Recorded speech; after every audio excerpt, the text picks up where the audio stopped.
Well, howdy, and great to talk with you all.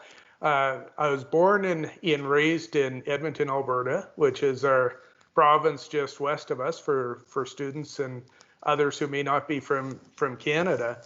But I often say that you really have two homes. And your first home is, of course, where you grew up as a child and going to school and so on. And your second home is where you raise your own children.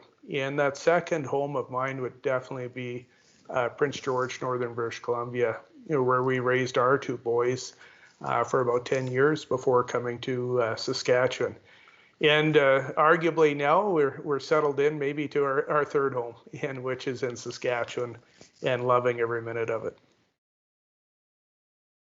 The work I'm doing right now is focused heavily on renewable energy, and renewable energy for a segment of the Canadian population and indeed the global population that faces major energy challenges, and that's around renewable energy.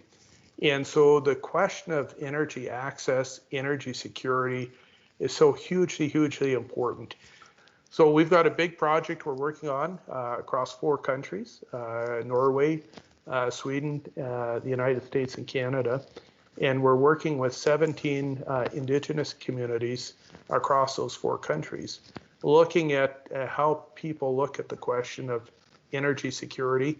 What are kind of the options to bring in renewable energy so it can meet local needs, create local jobs, create local wealth in a clean energy form, create energy sovereignty so communities can make decisions about their futures.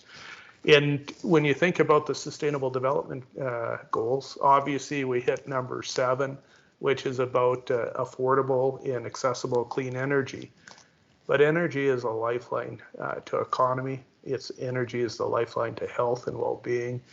It's a lifeline in terms of equity, in terms of social and economic wealth opportunities. So this question is a big one. It's global in scale, and it has very real local small community impacts. And when I was working on my doctorate, I thought I was going to be a Sovietologist studying the Soviet Union and the politics and so on.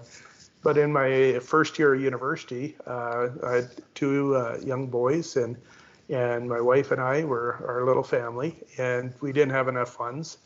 And there was a part-time teaching job up in northern Alberta in an Aboriginal social work program for a political science elective. And I used to teach that up in a remote community in northern Alberta. Well, that whole experience changed my whole PhD program. I ended up studying Indigenous self-government. I had a Russian background, so I did field work in Siberia, and that's where I was working with Indigenous communities in the communities now for over 30 years.